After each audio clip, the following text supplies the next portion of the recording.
새벽도 1월 마지막 주일 예배를 하나님 앞에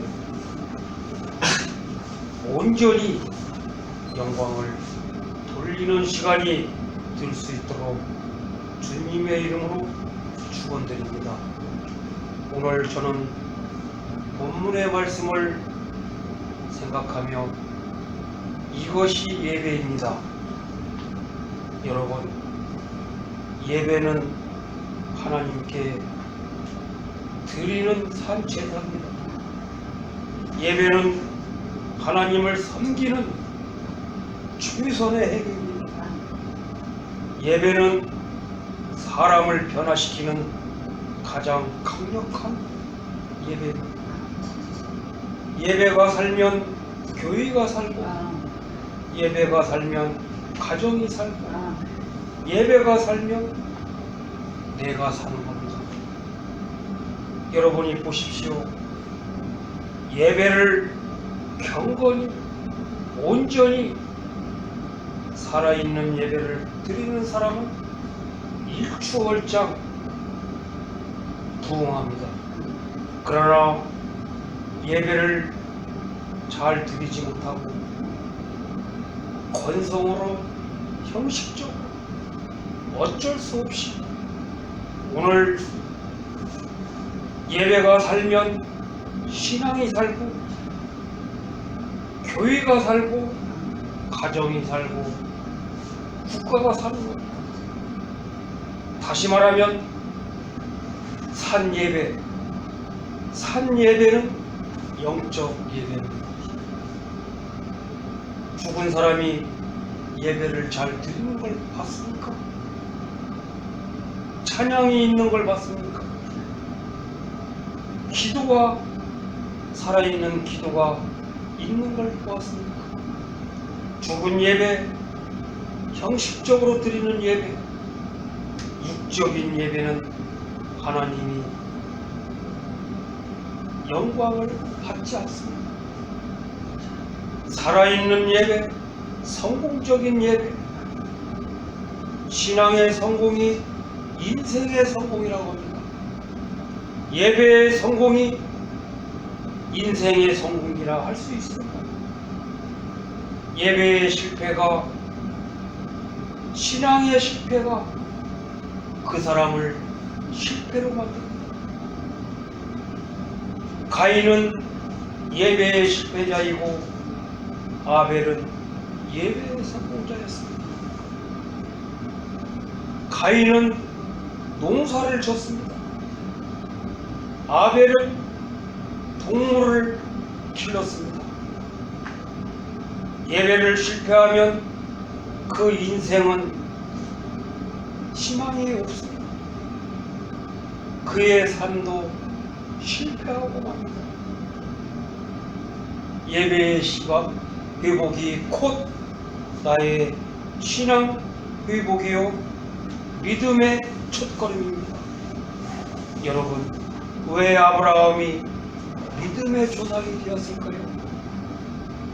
아브라함이 일생에 딱 한 번 예배를 실패한 결과 아브라함의 자손 대대로, 여러분 보십시오.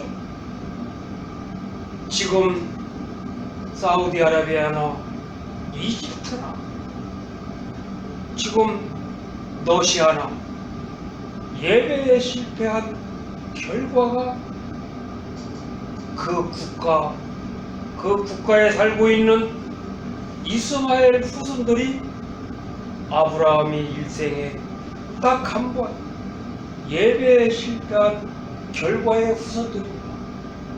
여러분, 오늘 본문은 폐허가 된 예루살렘을 어떻게 하면 성전을 건축할까? 예루살렘은 성전이라는 뜻입니다. 이스라엘 사람들은 안식일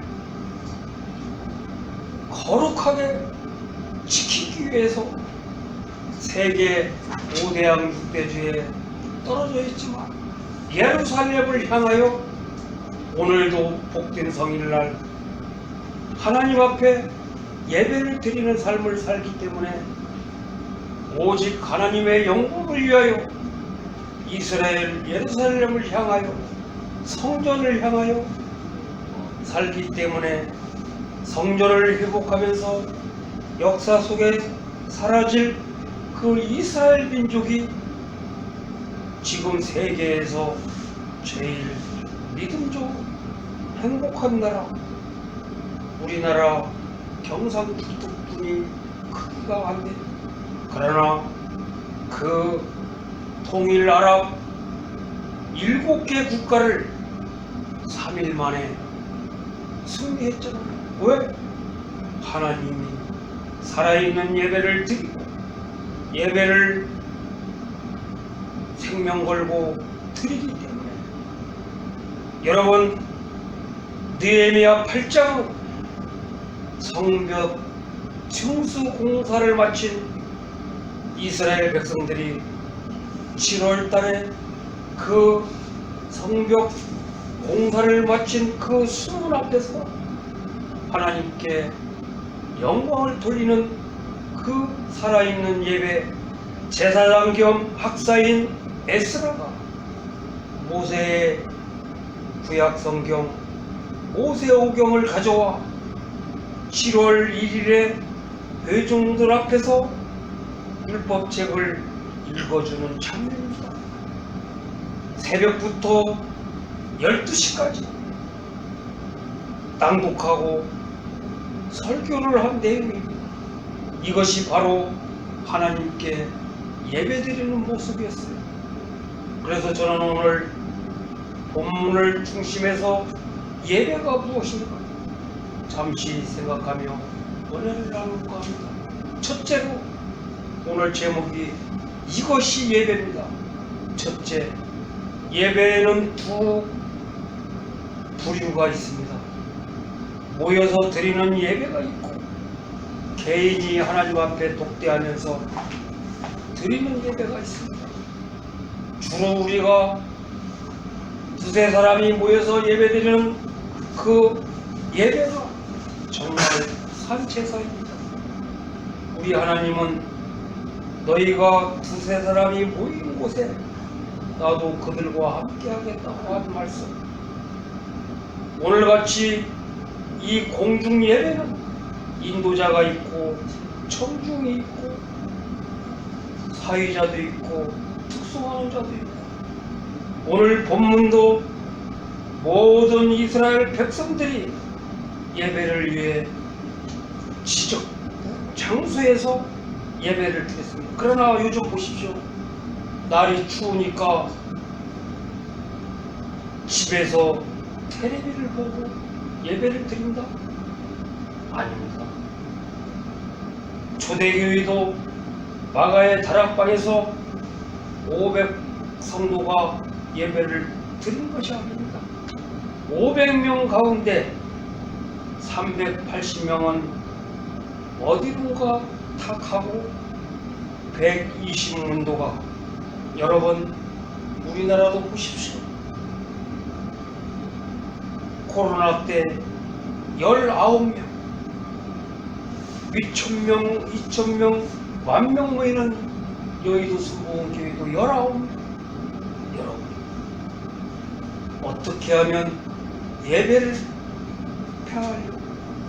그러나 오늘 초대교회도 처음에는 마가의 다락방에서 모였습니다. 사도 바울 시대에는 유대인들이 마을 의당에 모였습니다. 마태복음 18장 20절 말씀에 두세 사람이 내 이름으로 모이는 곳에는 나도 그들 중에 있느니라. 여러분, 모이는 목적이 하나님께 예배드리는 것입니다. 어떤 분은 예배드릴 때 자기의 할 일만 하고 그저 형식적으로 어떻게 하면 사람들에게 잘 보일까? 아닙니다. 두세 사람이 내 이름으로 모이는 곳에, 다시 말하면 경건하게 드리는 예배가 곧 산 예배인 것입니다. 두 번째, 예배는 말씀이 중심입니다. 오늘 본문에 이스라엘 백성들이 그 수문화 광장에 모인 것은 하나님 말씀을 듣기 위한 것이지 자기들의 생각과 경험과 그저 세상 지식을 배우기 위해서 모인 것이 아닙니다. 우리 교회 예배 순서도 주님께 묵도하면서 사도신경하고 또한 성시교독을 하고 성경 봉독을 하고 하나님께 영광 돌리고, 여러분, 왜 하늘에서 비가 내려올 때 땅은 비를 받지 아니할 수 없는 것처럼 물은 위에서 아래로 흐릅니다. 물 흐르는 대로 예배도 드려야 되는 것입니다. 사람의 말은 취사 선택해서 좋습니다. 취사 선택이라는 말은 밥이 잘된 밥이 있고 설된 밥이 있는 것처럼 사람의 말은 감동이 되는 것도 있고 안 되는 것도 있지만 하나님의 말씀은 오로지 감동되고 안 되고 되는 것은 상관이 없습니다. 내 마음에 맞지 않고 틀려도 믿고 순종하며 실천해야 되는 것입니다. 예배를 드리면 아멘 아멘으로 받아야 예배가 되는 것처럼 마치 하늘에서 비가 올 때 비가 필요한 메마른 땅은 반갑게 비를 흡수합니다. 이 시간에도 말씀을 선포할 때 금붕어가 수족관에서 물을 맛있게 먹는 것처럼 한번 따라서 해보세요. 아멘 해보세요. 시작. 금붕어가 크게 입을 벌려가지고 여의도 63빌딩 그 가면은 50m 수족관이 있습니다. 거기에 금붕어가 한 추럭만한 금붕어가 5마리가 있어요. 그 큰 수족관에 입을 크게 벌리고 물을 먹는 거 보면 요나가 그 속에 들어가는 이유를 알겠더라고. 우리도 그 금붕어 안에 한 4명은 들어가겠더라고. 제가 왜 이런 말씀을 드리냐, 하늘에서 비가 내릴 때 비가 필요한 그 메마른 땅은 반갑게 비를 맞이하는 것처럼, 그 비를 흡수하는 것처럼 비는 필요 없을 때는 쏟아부어도 땅은 받아먹지 않습니다. 우리도 마찬가지입니다. 아무리 예배를 드려도 말씀이 중심이고 사모하는 마음으로 아멘 아멘으로 화답하며 말씀을 받아야 할 텐데, 너나 잘해라 그런 말은 나도 한다, 자기 생각으로 하게 되면 자기만 손해예요. 여러분, 이 시간 이후로부터는 산 예배를 드리시기 바랍니다. 여러분은 지금 사람의 말을 받으려고 온 거 아닙니다. 주의 사자를 통해서 하나님이 온 세계를 다 가시려면 피곤하니까 목사님들을 통해 선지자들을 통해 우리 교회를 선택한 것도 건물이 크고 주차장이 넓어서 부자들이나 명성 있는 분들이 우리 교회를 나오는 게 아닙니다. 말씀 때문에 우리 하나님의 말씀이 중요하기 때문에 깨닫기 위해서 오는 것이지 건물로 보고 오는 게 아니고 오늘 여호와의 교훈은 시편 19편 7절 말씀에 여호와의 율법은 영혼을 소송케 하고 정직해서 마음을 기쁘게 하고 순결하여 우리의 영적인 눈을 뜨게 하는 것입니다. 옛날 군산 개복교회 신앙 좋은 장로님이 계셨습니다. 그 장로님은 목사님이 하라는 대로 잘 했습니다. 옛날 성전은 높은 강단을 만들었어요. 그 장로님이 제일 앞자리에 항상 앉으시고 돋보기 안경을 끼고 잠성을 부르고 성경을 보다가 설교 시간에는 안경을 양손에 잡고 목사님 눈을 쳐다보면서 말씀을 경청하고 있다가 하나님 명령에 순종하여 여리고성을 7번 받고 하루에 한 바퀴씩 돌다가 7일째 되는 날 7바퀴 돌아라는 말씀이 있잖아요. 그러니까 이 장로님이 신이 나서 아멘을 하다가 안경다리가 부러졌습니다. 그때는 그 안경 폐가 불로 되어 있어가지고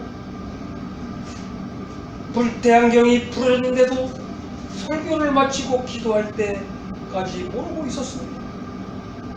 그런데 찬송을 부르는데 찬송을 몇 장 찾기 어려우니까 그 안경을 끼려고 보니까 안경테가 부러져 있는 거예요. 순간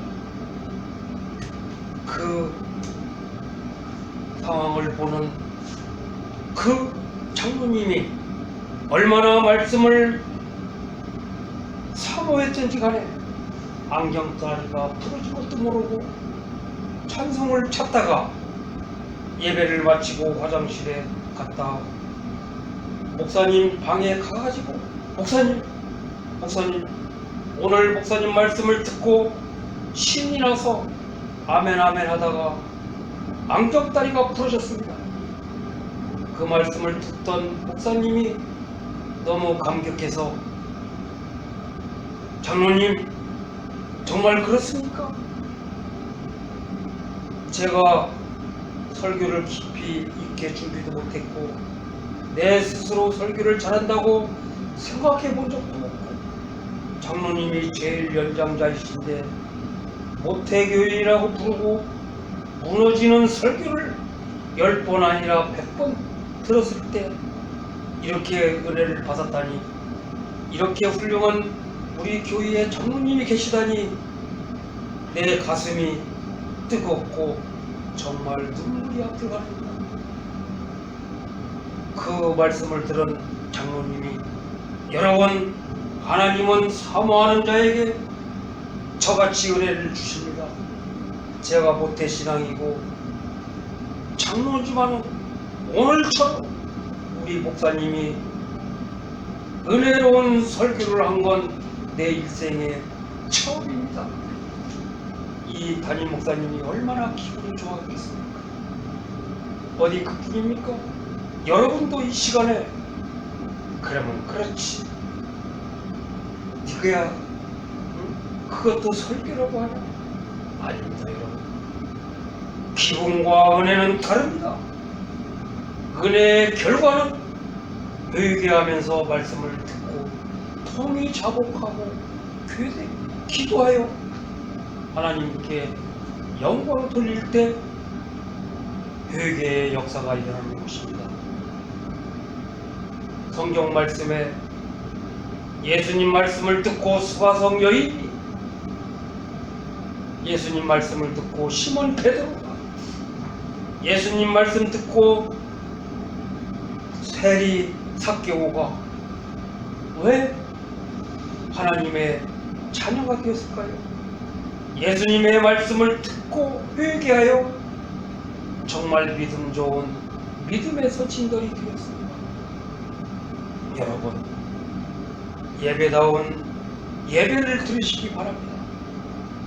사람이 없어도 온전히 하나님과 독대하며 하나님 말씀을 묵상하고 읽고 깨닫고 통히 자복하며 울 때 우리 하나님이 여러분에게 임하게 하는 것입니다.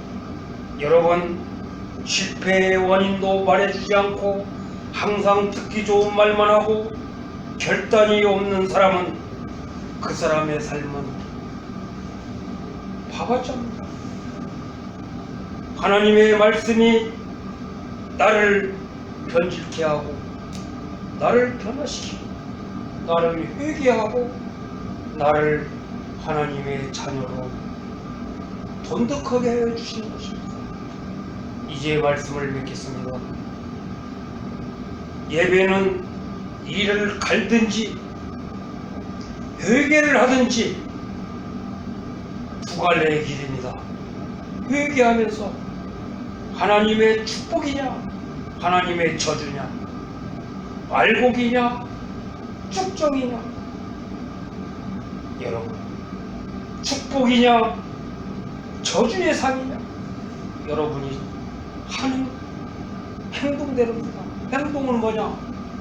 예배를 하나님이 기쁘시게 받아주는 예배를 내가 드리고 있는, 찬양을 할 때도 정말 내가 사모하는 마음으로 하나님께 온전히 드리는 찬양이냐, 하나님의 성일은 예배의 날입니다. 주일은 예수님께 드리는 예배의 날입니다. 만남을 통한 교제의 날입니다. 하나님을 만나고 이웃인 성도들을 만나는 것입니다. 예배는 축제입니다. 예배는 모이는 것입니다. 예배는 나 혼자만 드리는 것이 아닙니다. 선남 선녀가 결혼을 했는데 하나님이 주시는 태의 열매가 없다면 그 사람은 인생을 잘못 사는 겁니다. 예배는 말씀을 듣기 위해 모이는 것이지 평가하고 따지려고 모이는 게 아닙니다. 이제 말씀을 맺겠습니다. 예배는 깨달음과 나의 회개의 결단, 밝아온 올 한 해 깨달음과 회개의 결단을 잘해서 항상 기쁨이 충만한 삶을 사시기를 이 아침에 주님의 이름으로 축원드립니다. 기도하시겠습니다. 하나님, 오늘 말씀처럼 예배는 회개 후에 찾아오는 기쁨입니다. 예배는 말씀이 나의